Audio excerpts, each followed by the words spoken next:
All right, welcome back to Brand News. Welcome back. Actually, Digital Horizons, the Brand News episode. That's right. A little bit rusty still. Yeah. Today, we obviously I've documented in one of our recent episodes around my journey within our agency to really focus and invest in AI implementation, which has seen so far some good results, but we've also had quite a few challenges in the process as well, because some of the things that we want to be able to do are just taken longer, and it's probably not as simple as what I was really hoping it would be when we set out on the start. We've got working models, but they're not producing the output that is quite there. And so there's a lot more fine tuning and looking at different angles and ways that we can implement it to get stronger results from what we've put into place.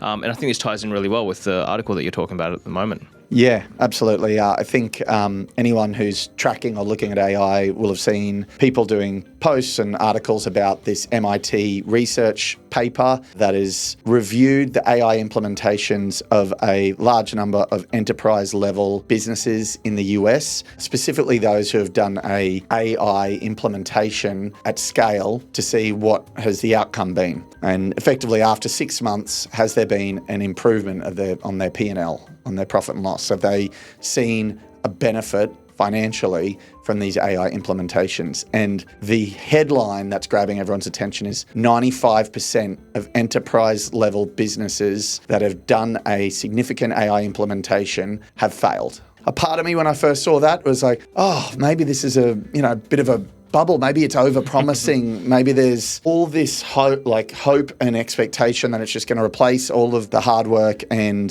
that's not actually happening at the large end of town, so it won't funnel through to the smaller end of town. But looking at it, SMEs in Australia, when interviewed, I think there's a CBA report on 510 businesses, small to medium enterprises in Australia, on their AI uptake, and there was something between 30 and 40% of businesses who have seen cost efficiencies realised at the smaller level of business. And I think this has got something to do with the approach to an AI implementation. At enterprise level, you're going to build your own thing. They're going to be taking big swings, trying to invest. They've got the money to invest. Where I imagine the people that are buying the small to medium size are probably buying stuff off the shelf. Exactly. They're just getting the stuff that's being tested, works. They know, and it's probably not huge cost savings, but it's probably all time savings. But it's probably going, we've just implemented an AI chatbot on our website. We now have to spend less time servicing chats on the website. Yeah. Or maybe we've implemented an AI voice caller who's dialing out and booking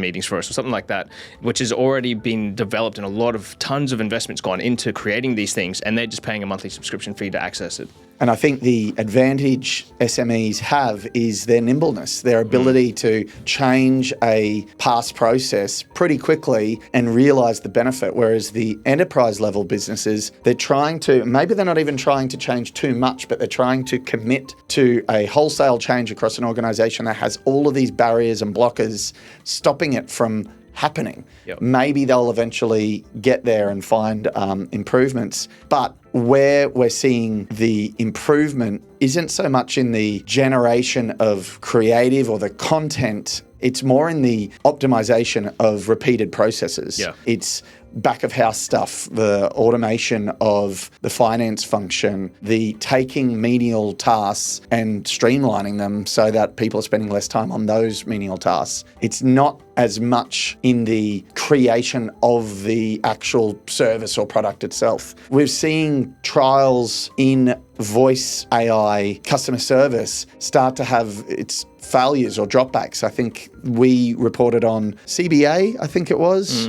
And their AI inbound call center, they laid everybody off and introduced an AI call center. The call volumes actually increased as a result of this in a recent sort of admission from CBA, and they're having to admit that they got to hire back some staff. So that's, again, another example of an enterprise level implementation. I still think they will get there.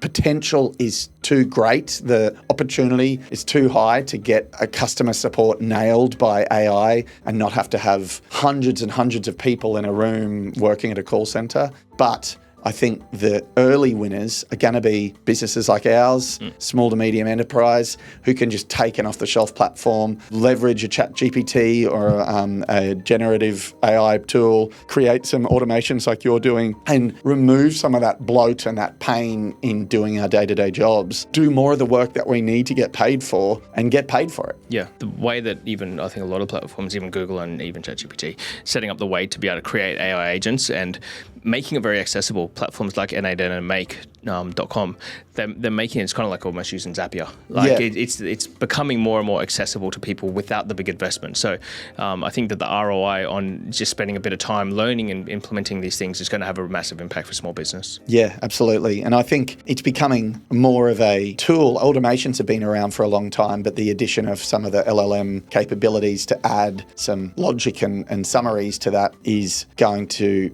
make it easier for businesses to do this themselves. Yes, there'll be the opportunity for AI automation agencies, but I think as it gets easier, you're probably not going to need these external advisors for the simple stuff, for your basic automations. I think so, though. Then it's like kind of like Google's got easier and easier over the years, but people still need to get, I guess busy people are willing to pay for results, right? And so I think that there's still a place for it, but I do believe, as you said, that there's going to be they're making it so simple. Yeah, I think where advice and support will be needed is, well, what should you automate and how?